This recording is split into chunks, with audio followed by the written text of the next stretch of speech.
Hello dear students, आज coordinate geometry में हम आगे पढ़ने जा रहे हैं। आज जो हम पढ़ेंगे वो टॉपिक है सेक्शन फॉर्मूला। हालांकि इसके बारे में आप 10th क्लास में भी पढ़ चुके हो। चलिए स्टार्ट करते हैं। टॉपिक का नाम सेक्शन फॉर्मूला।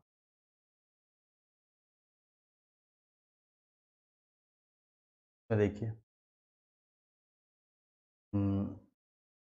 लेट ए पॉइंट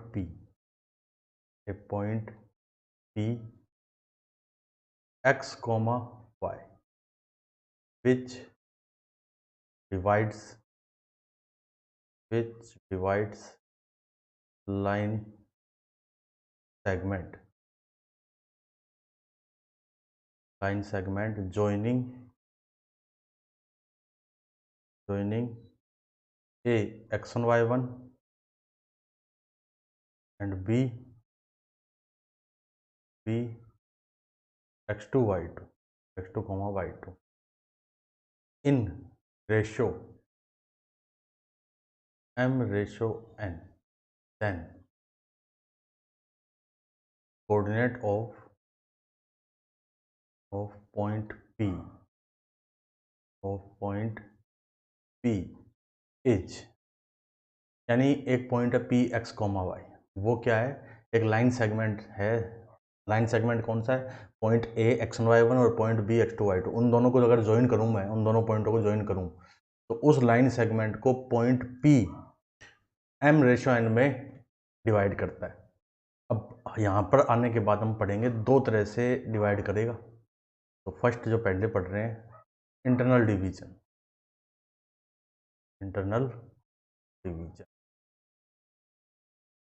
इसका मतलब पॉइंट P जो है वो A और B को ज्वाइन करने वाली लाइन सेगमेंट के बीच में होगा, कहीं पर सेगमेंट के अंदर। ये मतलब है इंटरनल डिवीजन। ठीक है, देखिए जरा। जैसे मैंने ये पॉइंट लिया, पॉइंट A ले लिया x1 y1, पॉइंट B ले लिया x2 y2। ये मैंने लिया एक पॉइंट P, इसके कोऑर्डिनेट है x, y। ये इसको m/n में डिवाइड करता है। इसका मतलब क्या है? इसका मतलब है AP अपॉन में PB। अगर मैं इन दो डिस्टेंस निकालूं और इनका रेशियो निकालूं तो वो आएगा m/n आएगा। ये मतलब है इसका। तो अब x के कोऑर्डिनेट क्या आएंगे? देखिए, कोऑर्डिनेट ऑफ x के कोऑर्डिनेट होंगे, ये क्रॉस मल्टीप्लाई करना होता है। इसको हम इधर करेंगे और इस वाले को हम इधर करेंगे। देखो, mx2 प्लस में nx1 डिवाइड में m+n। फिर y कोऑर्डिनेट my2 प्लस में ny1 डिवाइड में, तो ये होते हैं पॉइंट P के कोऑर्डिनेट। यानी अगर लिखो इनको तो पॉइंट P ऐसे लिखा जाएगा mx2 प्लस nx1 डिवाइड में m+n। फिर my2 प्लस में ny1 डिवाइड में, ये तो है इंटरनल डिवीजन। इंटरनल डिवीजन का मतलब पॉइंट P इस लाइन सेगमेंट के अंदर होगा, A और B के बीच में कहीं पर भी हो सकता है। B पॉइंट इस लाइन सेगमेंट से बाहर नहीं होगा, अंदर होगा इसके। ठीक है, अब बात करें कैसे आता है, का प्रूफ भी कर लेते हैं। चलिए एक का प्रूफ। तो उसके लिए देखो, मैंने एक x एक्सिस y एक्सिस लिए, ये एक लाइन सेगमेंट ले लिया पॉइंट, ये वाला पॉइंट A, ये वाला पॉइंट B पॉइंट है x2 y2 y2, ये पॉइंट है x1 y1। ठीक है, तो अगर मैं इससे इस पे ऐसे ड्रॉ करूँ, ये परपेंडिकुलर, ये डिस्टेंस y और ये डिस्टेंस x2, इधर पॉइंट किया तो ये x1। ठीक है, तो अब इस पे मैंने पॉइंट लिया है P बीच में कहीं पर, यहाँ पर है ये वाला पॉइंट P x, y। तो इसको मैं इधर ज्वाइन कर दूँ। देखो, ऐसे ज्वाइन किया, तो ऐसे ज्वाइन, और अब इससे ये परपेंडिकुलर ड्रॉ कर, ए पी, इस पॉइंट को बोल दिया C, इस पॉइंट को बोल दिया D। ये 90 डिग्री है, ये भी 90 डिग्री। अब आप देखो, ट्रायंगल ACD ये ट्राइंगल सिमिलर है किस ट्राइंगल के, इसको भी इधर ज्वाइन कर दिया, ये सही से ज्वाइन नहीं हुआ, इसको ज्वाइन किया इधर डी और यहाँ पर ई कर दिया। देखो ए सी पी, ये triangle P E P E B, इसको मैंने ब्लैक से कर, पी ई, इसके क्या है सिमिलर है, तो इधर ड्रॉ किया तो ये पॉइंट हो गया एक्स। अब जब दो, अब सिमिलर कैसे हैं, क्योंकि ये भी 90 है, जो एंगल ये होगा वो ये एंगल होगा, एंगल एंगल सिमिलरिटी भी बोल सकते हो आप, उससे भी क्या है सिमिलर ट्राइंगल है। और सिमिलर ट्राइंगल की कॉरस्पॉन्डिंग जो साइड्स होती हैं उनका रेशो क्या होगा, इक्वल होगा। तो देखिए ए पी अपॉन में P B, A P upon P B equal to A C upon में पी ई, ठीक है। और इक्वल टू यही किसका इक्वल होगा, सी पी सी अपॉन में पी सी अपॉन में बी, ठीक है। और ये इसको किस रेशो में डिवाइड कर रहा था, एम रेशो एन में। तो देखो ए पी अपॉन में पी बी तो क्या हो गया एम अपॉन एन, ये तो एम अपॉन एन है। अब ए सी अगर मैं निकालूं, ए से लेके सी तक ये डिस्टेंस है एक्स माइनस एक्स वन, ये डिस्टेंस हो गई हमारी एक्स माइनस एक्स। फिर पी ई, पी कहाँ था, ये पी था, देखो ये वाला पी है, ये वाला ई है, ये डिस्टेंस निकालूं अगर मैं, ये डिस्टेंस तो कितनी आएगी, ये डिस्टेंस पी से लेके ई तक X two minus X two minus, same P C निकालें, पी सी ये वाली डिस्टेंस, पी सी यहाँ पर तो है वाई, यहाँ पर है वाई वन, यानी पी सी हो गया Y minus Y one. Similarly B E, ये पॉइंट बी ये पॉइंट ई, यानी ये डिस्टेंस कितनी हो जाएगी, Y two minus Y, Y two minus Y. अब ये तीनों इक्वल हैं तो इनको दो दो करके इक्वल किया, एक बार मैंने इन दो को इक्वल कर दिया, फिर एक बार मैंने इन दो को इक्वल कर दिया। इन दो को इक्वल करते हैं तो देखिए M upon N equal to X minus X one upon में X two minus X, cross multiply किया मैंने तो एम एक्स टू माइनस में M X equal to N X minus में एन एक्स, इसको इधर लिया है देखो एम एक्स टू प्लस में N X one equal to M plus N into में एक्स। तो यहाँ से तो एक्स की वैल्यू आ गई मेरे पास, एम एक्स टू, देखो एक्स की value I am X two plus में एन एक्स वन अपॉन में एम प्लस एन, ये तो हो गया हमारे पास एक्स। सिमिलरली इससे निकालें अब, तो इक्वल करें M upon N equal to, sorry इन दो को इक्वल नहीं हम कर रहे हैं, देखिए ज़रा तो थोड़ा सा मिटाऊँ मैं, अब की बार हम इनको इक्वल कर रहे हैं, इसको और इस, ये यहाँ सोल्व किया M upon N equal to Y minus Y one upon में वाई टू माइनस वाई। तो देखिए एम वाई टू माइनस में M Y equal to N Y minus में एन वाई वन, तो M Y two plus N Y one equal to M plus N into Y. यहाँ से y की value आ गई हमारे पास एम वाई टू प्लस में N Y one divide bye, तो यही हमारा इसका प्रूफ हो गया, यानी ये आ गया हमारा x कोऑर्डिनेट और ये वाला हमारा y कोऑर्डिनेट। देखिए यही हमें प्रूव करना था, ये तो हुआ इंटरनल डिवीजन फर्स्ट। अब आते हैं सेकंड पे, सेकंड क्या है एक्सटर्नल डिवीजन। अगर हो external division, external division, external division का मतलब क्या है, एक्सटर्नल डिवीजन का मतलब पॉइंट जो है पॉइंट P वो बीच में नहीं है इस बार। देखो जैसे ये पॉइंट है A, ये जो पॉइंट हुआ ये पॉइंट है हुआ A X one Y one, one comma Y one, point B हुआ X two comma Y two. तो फिर देखिए इस बार जो पॉइंट P होगा ना वो हो सकता है इससे इधर हो, यानी यहाँ पर पॉइंट P हो, या हो सकता है इस साइड में हो। अब कहीं एक साइड में लेना पड़ेगा, इसलिए मैंने इस साइड में ले लिया पॉइंट, इस साइड में, ठीक है। तो इसका मतलब A से लेके P तक ये डिस्टेंस M, B से P तक ये डिस्टेंस N, और P के कोऑर्डिनेट वही x, y। तो अब डिफरेंस कहाँ आ जाएगा, देखिए एक तो ए पी अपॉन में बी पी, ये तो कितना है एम अपॉन एन। और अगर मैं पॉइंट पी के कोऑर्डिनेट लिखूं, पॉइंट पी के कोऑर्डिनेट, तो इस बार क्या होंगे M X two minus N X one divide by M minus N, फिर M Y two minus N Y one, फिर डिवाइड में एम वाई। यानी जो इंटरनल डिवीजन हमने पढ़ा था, ये देखिए ये पढ़ा था इंटरनल डिवीजन, इसमें तो यहाँ प्लस था बीच में, दिख रहा है ना आपको, ये प्लस, यहाँ प्लस, यहाँ प्लस, तो इसमें तो ये चार जगह जो प्लस थे, इनकी जगह क्या आ गया, इनकी जगह माइनस आ गया। यानी बीच में न्यूमरेटर डिनोमिनेटर दोनों में मिड में क्या आ जाएगा, नेगेटिव आ जाएगा, तो वो हो जाएगा हमारा एक्सटर्नल डिवीजन। इसका भी प्रूफ किया जा सकता है, जैसे मैंने ये प्रूफ किया। देखिए पॉइंट पी को मैंने बीच में लिया, इस बार पॉइंट पी को आप बाहर ले लो, आउटसाइड में ले लो, बस तो भी हो जाएगा। तो ये तो हुए section formula.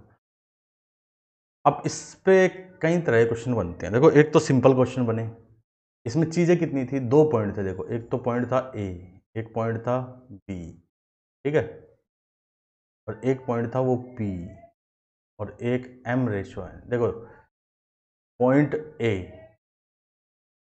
Point B, point P and ratio, चार चीज़ें हैं। तो क्वेश्चन कैसे पूछा जाएगा, क्वेश्चन पुटअप करने का मेथड एक तो ये है, इन चार में से कोई एक मिसिंग होगा, तीन इन्फॉर्मेशन गिवन होगी, ठीक है, तीन इन्फॉर्मेशन गिवन होगी और चौथी जो मिसिंग है उसको फाइंड करना होगा। एक तो ये मेथड, एक तो इस तरह का क्वेश्चन होगा इस पे। अब देखिए एक तो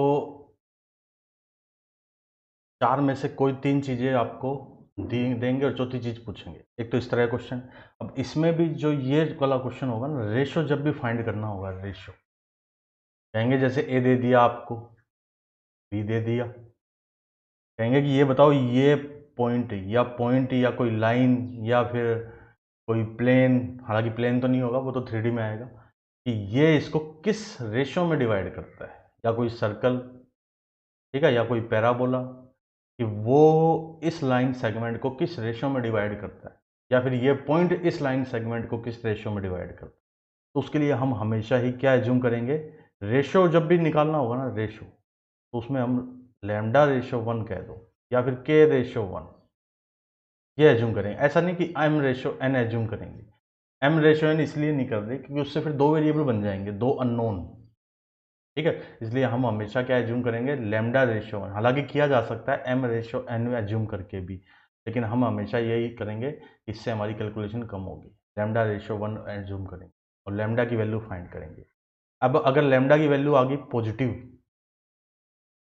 ठीक है, जैसे लैम्डा की वैल्यू आई 3/7, तो इसका मतलब रेशो तो हमने किया था, लैम्डा रेशो 1 था, तो 3/7 रेशो 1, यानी 3/7, यानी ये वाला रेशो होगा डिवाइड का। और पॉजिटिव आने के कारण क्या कहेंगे, इंटरनल डिवीजन।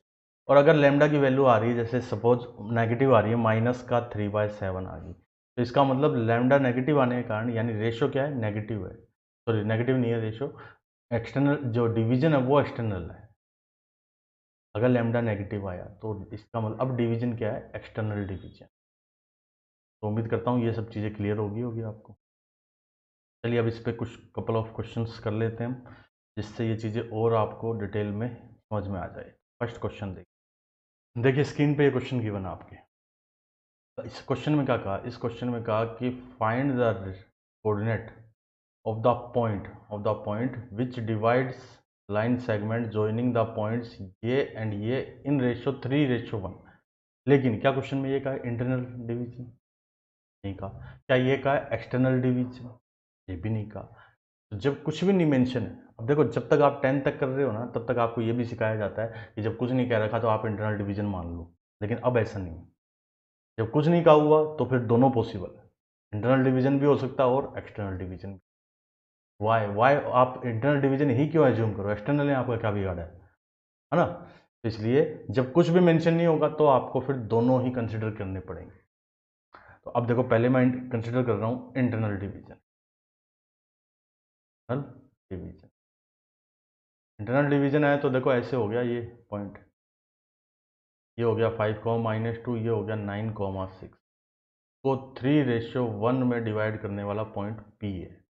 P के कोऑर्डिनेट क्या लिखे जाएंगे, देखो ये 3 इधर मल्टीप्लाई होगा तो 3 × 9, फिर प्लस में 1 × 5, फिर डिवाइड में 3+1, फिर सेम y कोऑर्डिनेट के लिए 3 × 6 प्लस में 1 × -2 डिवाइड में 3+1, ये बन जाएगा P पॉइंट 27 + 5 डिवाइड बाय 4, फिर 18 - 2 अपॉन में 4, 32/4, ये हो गया P, 32/4 इधर 16/4, P पॉइंट हो गया 8,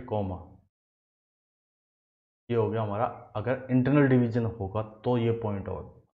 अब एक्सटर्नल डिवीजन के लिए ही फाइंड करते हैं। अगर क्वेश्चन में, कोई क्वेश्चन में तो मेंशन ही नहीं क्या है, तो हम क्या एज्यूम कर रहे हैं अब, एक्सटर्नल डिवीजन।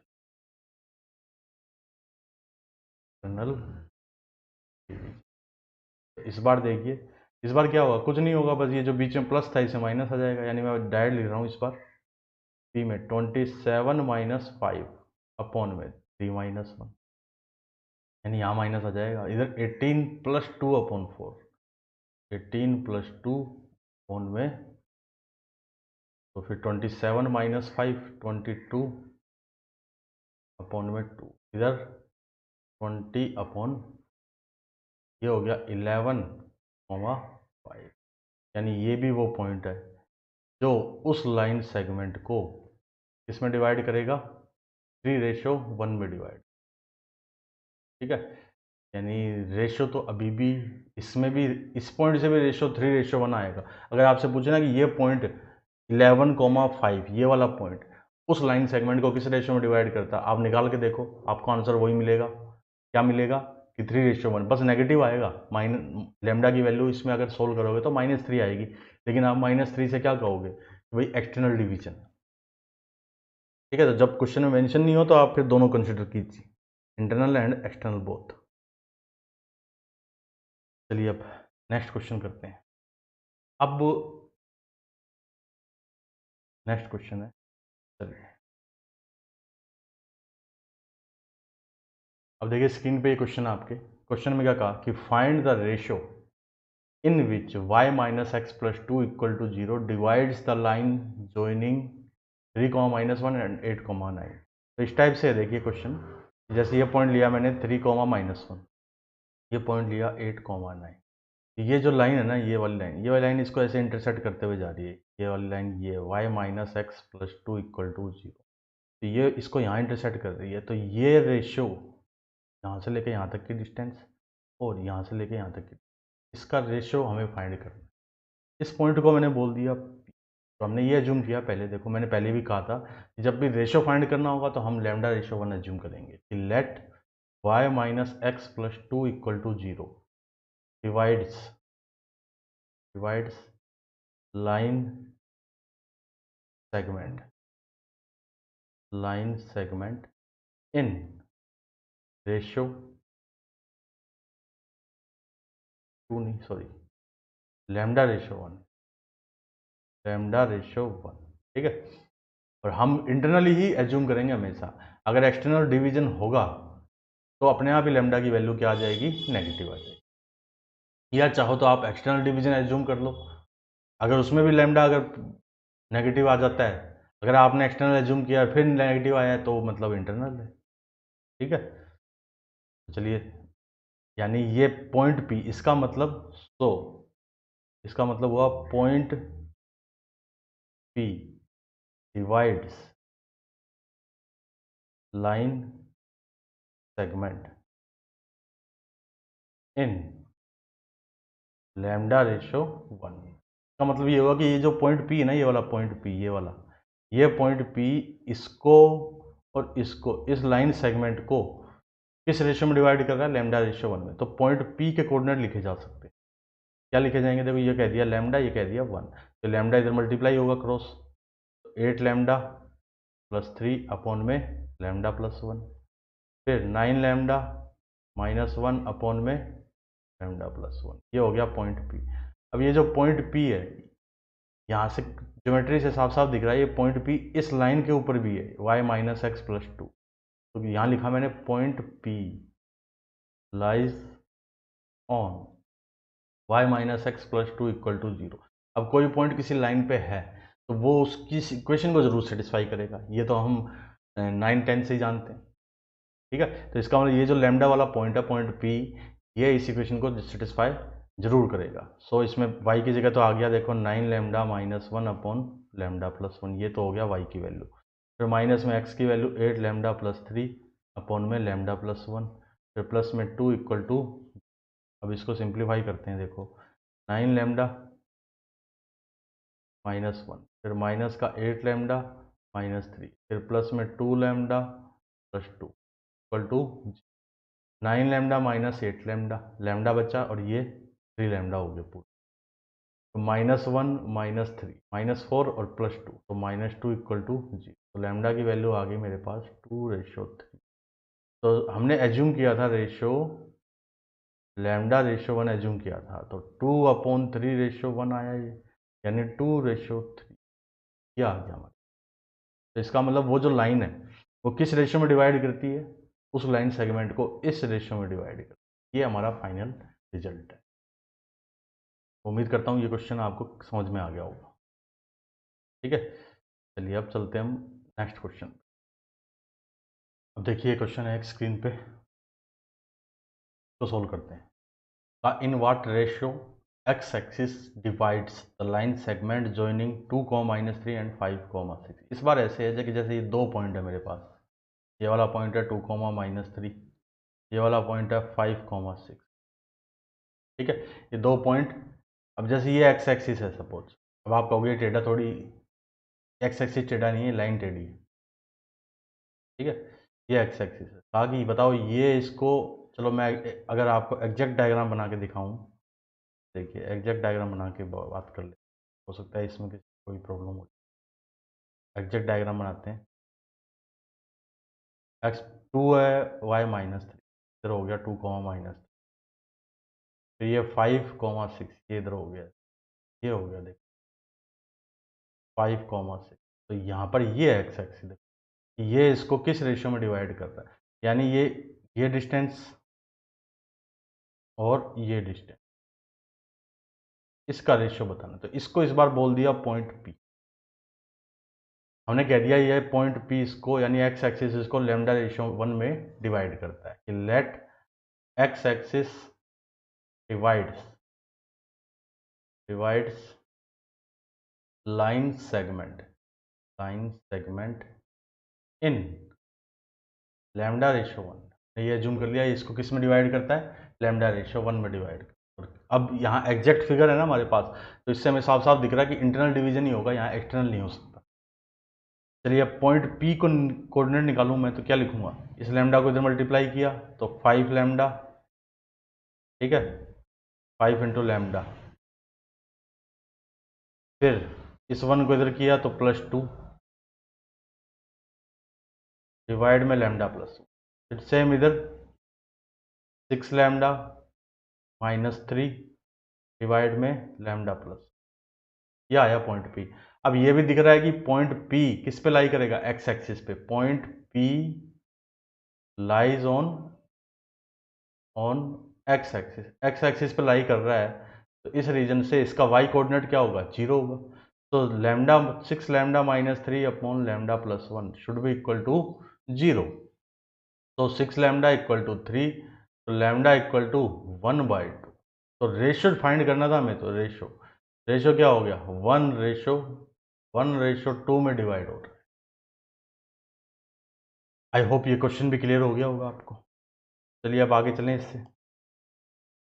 अब आता है एक हार्मोनिक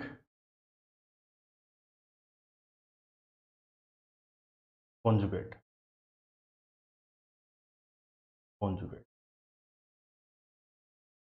ठीक है, ये भी इसी में ही है।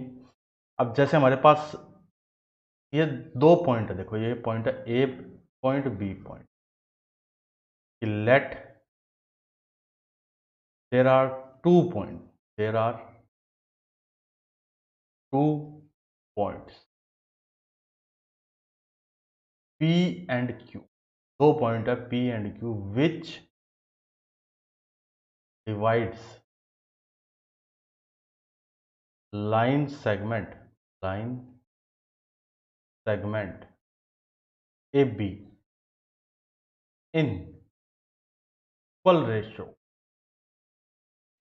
अब आप कहोगे इक्वल रेशो कैसे इक्वल रेशो? तो देखिए जरा, पॉइंट P मैंने यहाँ ले लिया, यहाँ पॉइंट P, इसी को मैंने आगे इधर इंक्रीज किया, इधर पॉइंट। तो आप देखो AP पॉइंट P इसको किससे कैसे डिवाइड कर रहा है? AP अपॉन में PB। और Q कैसे डिवाइड कर रहा है AB को? ये कर रहा है AQ अपॉन में BQ। तो जो दोनों से जो रेशियो आ रहा होगा वो सेम आ रहा होगा। ये मतलब कि अगर ऐसा है कि AP अपॉन PB, P कैसे डिवाइड कर रहा है? P इस रेशियो में तो डिवाइड कर रहा है, ये अपॉन ये। Q कैसे कर रहा है? Q यहाँ से यहाँ तक का ये जो रेशियो है ये, और फिर यहाँ से यहाँ तक का जो लेंथ होगी ये रेशियो, ये क्या आ जाए? इक्वल आ जाए। तो फिर हम क्या बोलेंगे कि ये AP, AB, AQ ये सब क्या है? हार्मोनिक कॉन्जुगेट, यानी ये HP में है, हार्मोनिक प्रोग्रेशन। चलिए आगे बात करते हैं अभी कैसे बना, HP कैसे बना, देखिए जरा। हाँ, PB जो लिखा है ना, PB देखो, ये AP अपॉन में PB को मैं ऐसे लिख सकता हूँ, AB माइनस में AB में से AP को माइनस कर दिया।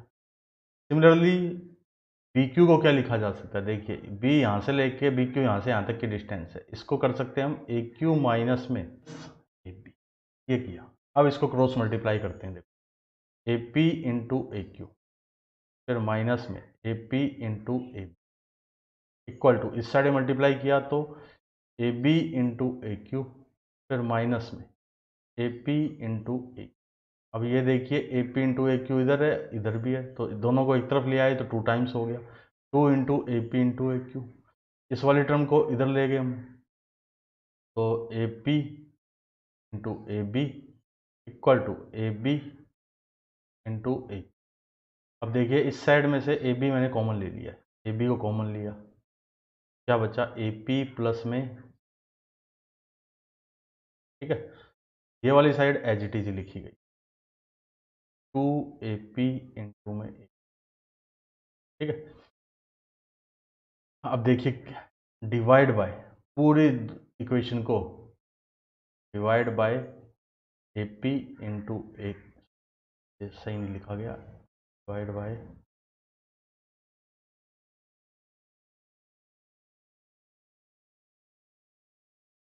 AP into AQ into AP, इससे डिवाइड कर रहे हैं। तो इस साइड में तो बचेगा 2 अपॉन में AB, इस साइड में तो ये बचेगा 2 अपॉन में AP, ठीक है। इधर AP प्लस AQ, इस पूरे के डिवाइड में AP इंटू, इधर ये बचा, देखिए 2 अपॉन में AB, फिर 1 बाय AQ प्लस में 1 बाय, ये जो कंडीशन होती है ना, ये कंडीशन किसकी होती है? ये HP की कंडीशन होती है। अगर आपने HP, लगता है 11th क्लास में HP आपने पढ़ ली अब तक। अगर if ABC in HP, ABC are in HP, then 2 by B equal to 1 by A plus में 1 बाय सी, ये कंडीशन होती है। तो 1 बाय, सॉरी 1 बाय नहीं, ऐसे लिख सकते हैं A P comma A B comma A Q are in H, harmonic progression. यही लिखा था कि ये तीनों हार्मोनिक कॉन्जुगेट है।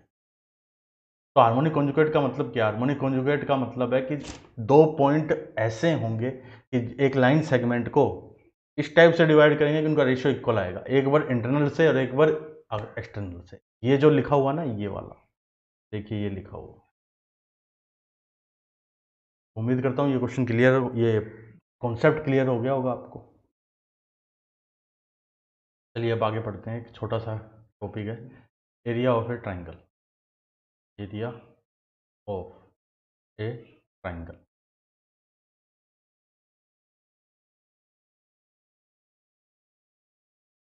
ठीक है, ट्रायंगल का एरिया देखिए, जैसे ये ट्रायंगल है, देखो ये वाला कोऑर्डिनेट है इसका y1, तो बोल दिया मैंने ए पॉइंट, ये पॉइंट बी, इसके कोऑर्डिनेट है x2 कॉमा y2, ये वाला सी, इसके कोऑर्डिनेट x3 कॉमा y3। तो इस ट्रायंगल का area, area of triangle A B C, क्या होता था अगर आपने छोटी क्लासों में पढ़ा है तो ये पढ़ा है, देखो 1/2, फिर x1 y2 माइनस y3, ठीक है, फिर प्लस में x2 y3 माइनस y1, फिर प्लस में x3 y1 माइनस y, ये आपने पढ़ा हुआ है। इस पूरे का मैग्नीट्यूड कर दिया। मैग्नीट्यूड का मतलब देखिए, ये तो ब्रैकेट है, मैग्नीट्यूड का मतलब है मॉडुलस लगा दिया, यानी नेगेटिव ना आए। तो ये तो आपने 10th क्लास में पढ़ा हुआ है, इसमें तो कोई नई चीज़ नहीं है। अब इसी को हम ट्रायंगल के एरिया डेल्टा लिख दिया, इसको हम ये भी लिख सकते हैं, देखिए पहला पॉइंट x1 y1, दूसरा पॉइंट x2 फिर y2, फिर तीसरा पॉइंट x3 फिर y3, फिर यहाँ पर 1 1, यानी पहला पॉइंट फिर दूसरा पॉइंट फिर तीसरा पॉइंट, और लास्ट में 1 1 1 आ जाएगा।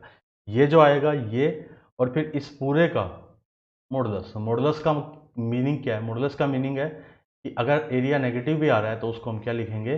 पॉजिटिव लिखेंगे, ठीक है। ये काफ़ी इंपॉर्टेंट फॉर्मूला है, और ये है क्या, ये डिटर्मिनेट में लिखा हुआ है। डिटर्मिनेट का काफ़ी ज़्यादा फायदा है। देखो उसको भूल जाइए अब, पिछले वाले को 10th को, और आपने एक और पढ़ रखा है कि ऐसे भी पहला लिख दिया x1 y1, x2 y2, x3 y3, फिर वापस लिख दिया x1 y1, ठीक है, और फिर ऐसे मल्टीप्लाई करते गए, ये माइनस ये माइनस ये, फिर ये माइनस ये, वो भी सही है, लेकिन वो अब भूल जाइए, अब उनका यूज नहीं कर देंगे, क्योंकि उनका यूज करने से ज़्यादा जल्दी हमारे इससे क्वेश्चन सोल्व होंगे, ठीक है। तो अब इसमें एक चीज़ और कि इफ़, देखिए स्टार लगा एक पॉइंट लिखते हैं कि if A comma B comma C are collinear, यानी अगर ट्रायंगल बन ही नहीं रहा तो फिर ट्रायंगल का एरिया 0, डेल्टा 0,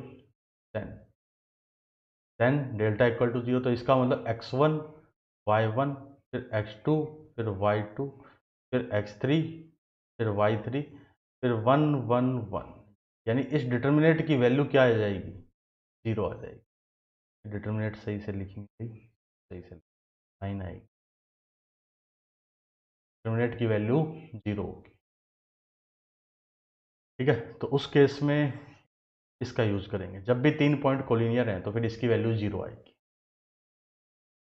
और इसको ओपन कैसे करते हैं? ओपन करना भी सिखा देते हैं, देखिए ज़रा इसको कैसे ओपन करना है हमें। जैसे पहले ये वाली टर्म लिखोगे आप x1, फिर इसको और इसको छोड़ दो, इसको छोड़ दिया, इसको छोड़ दिया, क्या बचा? ये बच गया, इसको इधर मल्टीप्लाई, इसको इधर मल्टीप्लाई, यानी y2 माइनस y3 ऐसे लिखा। फिर माइनस लिखा जाएगा, इस बार y1 लिखेंगे, y1 लिखा ये वाला, तो इसको छोड़ा और इसको छोड़ दिया, बचा x2 1 x3 1, x2 minus x3, फिर प्लस में इस बार 1 लिखा 1, x2 y3, फिर माइनस में x3 y इक्वल टू 0। जो डिटर्मिनेट को ओपन किया जाता है, डिटर्मिनेट को, सेम वही प्रोसेस है,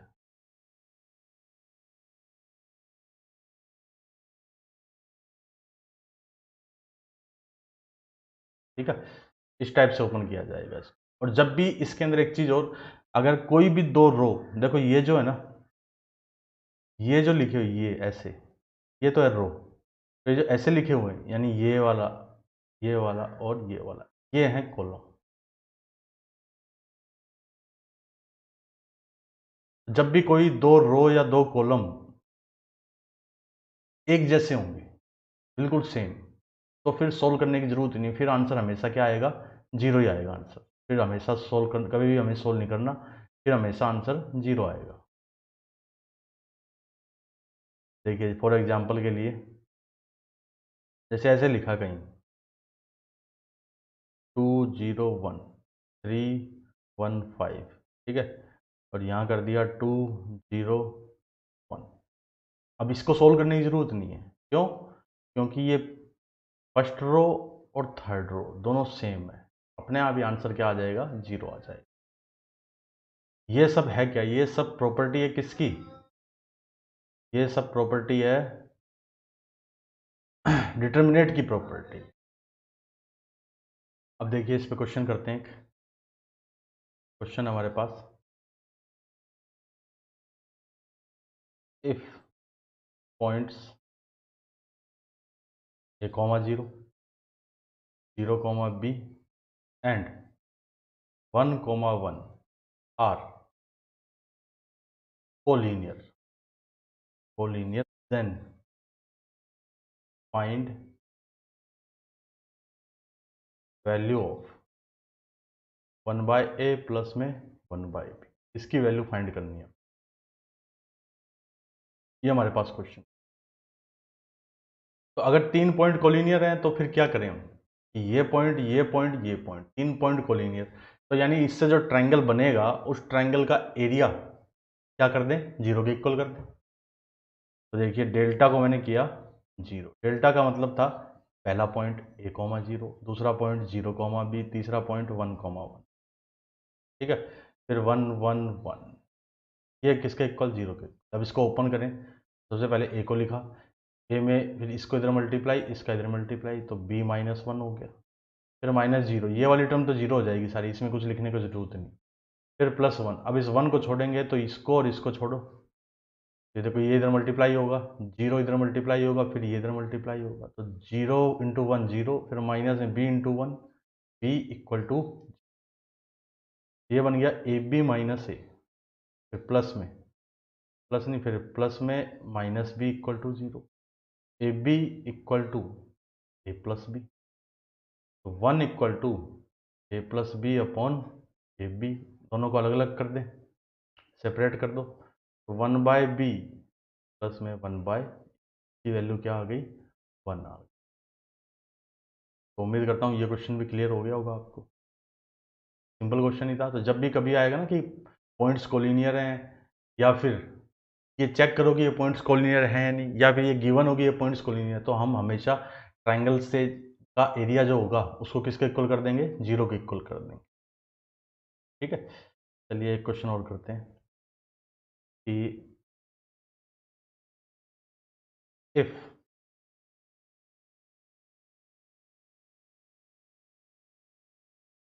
a triangle whose all vertices, ये एक अच्छा इंपॉर्टेंट पॉइंट है जो मैं आपको प्रूव करके बता रहा हूँ, ये आपको याद रखना होगा। If a triangle whose all vertices are rational, but vertices are rational का मतलब एक्स कोऑर्डिनेट भी रैशनल होगा और वाई कोऑर्डिनेट भी रैशनल होगा, rational, then it can not, can't be an equilateral triangle, equilateral triangle यानी एक ट्राइंगल है जिसके तीनों वर्टिसेस क्या हैं, रैशनल है, तो फिर वो ट्राइंगल इक्विलैटरल ट्राइंगल नहीं हो सकता, ठीक है। ये अब मैं आपको प्रूव करके बताऊंगा ये चीज़, ये कैसे है। देखिए ज़रा, मैंने ये ट्राइंगल ले लिया, ये पॉइंट ए x1 y1, ये पॉइंट बी x2 y2, ये पॉइंट सी x3 y3, ठीक है। ट्राइंगल का एरिया डेल्टा, ये तो क्या आएगा, चलिए इसको तो मैं, इसकी ज़रूरत नहीं, उसी पिछले वाले से बता देता हूँ, ये लिख दिया मैंने x1 y2 - y3 प्लस में x2, ये आपने 10th में पढ़ा हुआ है ना, y3 - y1, फिर प्लस में x3 y1 - y2, और इस पूरे का मैग्नीट्यूड, ये ट्राइंगल का एरिया है। अब आप ध्यान से देखो, ये जो x1 y2 y3 x2 x3 y1, ये सब यानी ये सब का सब x1 y1 x1 x2 x3 y1 y2 y3 सब क्या है, रैशनल है ना। अब अगर सब रैशनल है तो ये जो डेल्टा की वैल्यू आएगी, ये वाली डेल्टा की वैल्यू, ये कैसे आएगी, जरा सोचिए। कि x1 x2 x3 comma y1 y2 and y3 are rational, है ना, सभी रैशनल है। तो value of delta also rational, यही होगी ना। और अगर कोई ट्रायंगल इक्विलेटरल है तो उसका एरिया ऐसे भी निकाला जा सकता है, √3/4 इनटू में उसकी साइड का होल स्क्वायर, ऐसे भी निकाला जा सकता है कि √3/4 साइड का स्क्वायर। अब ये जो वैल्यू आएगी ना, देखो साइड का स्क्वायर किसी भी नंबर का स्क्वायर, चाहे वो रैशनल हो चाहे वो इरेशनल हो, हमेशा क्या आता है, रैशनल ही आता है। तो यानी ये डेल्टा क्या होगा, ये पूरा का पूरा, ये वाला जो डेल्टा है ये क्या है, इरेशनल। अब इसमें देखो, यहां डेल्टा हम कह रहे हैं रेशनल, यहां डेल्टा हम बोल रहे हैं इरेशनल, है ना। तो डेल्टा की वैल्यू ऐसा तो है नहीं थोड़ी देर के लिए रेशनल होगी थोड़ी देर के लिए इरेशनल होगी, ऐसा तो पॉसिबल ही नहीं है। तो ये जो यहां पर तो रेशनल कह रहे हैं, यहां इरेशनल कह रहे हैं, सो इट इज कॉन्ट्राडिक्शन, ये कॉन्ट्राडिक्शन है, ठीक है। तो triangle can not be, triangle can not be an equilateral triangle, ठीक है, इक्विलेटरल ट्राइंगल। तो जो ट्राइंगल है वो कभी भी इक्विलेटरल ट्राइंगल पॉसिबल नहीं है, यही हमें क्या इसमें बताना था, ठीक है। अब देखिए स्क्रीन पे क्वेश्चन है, इसमें कहा कि एक इक्विलेटरल ट्राइंगल है, उसकी ईच साइड क्या है, स्मॉल है, यानी एक इक्विलेटरल ट्राइंगल बना दिया मैंने ऐसे, ये वाली तीनों साइड है स्मॉल है, का उसके कोऑर्डिनेट x1 y1, जैसे ये x1 y1 हो गया, ये x2 y2 हो गया, ये वाला x3 y3 हो, ये वाली साइड भी a है, ये वाली साइड भी a है, ये वाली साइड।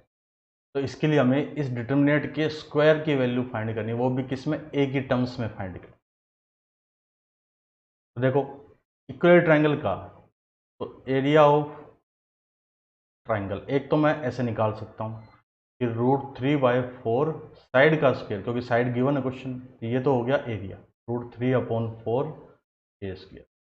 और एक एरिया को डिटर्मिनेट जो हमने अभी भी पढ़ा कि 1/2 पहला पॉइंट, फिर 1, फिर दूसरा पॉइंट x2 y2, फिर 1, फिर तीसरा पॉइंट x3 y3, फिर 1, ऐसे भी लिखा जा सकता है, दोनों ही सही है, दोनों एक ही ट्रायंगल के एरिया, चाहे उससे निकाले चाहे इससे निकाले, आएंगे तो इक्वली।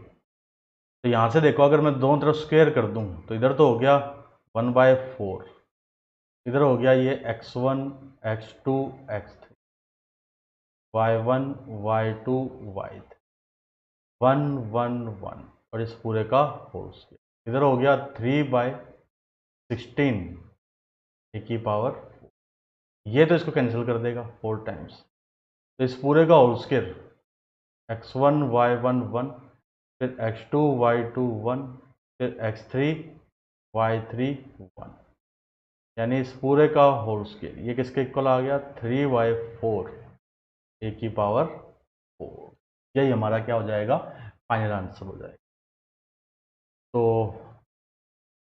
ये हमने कुछ क्वेश्चन कर लिए इसमें।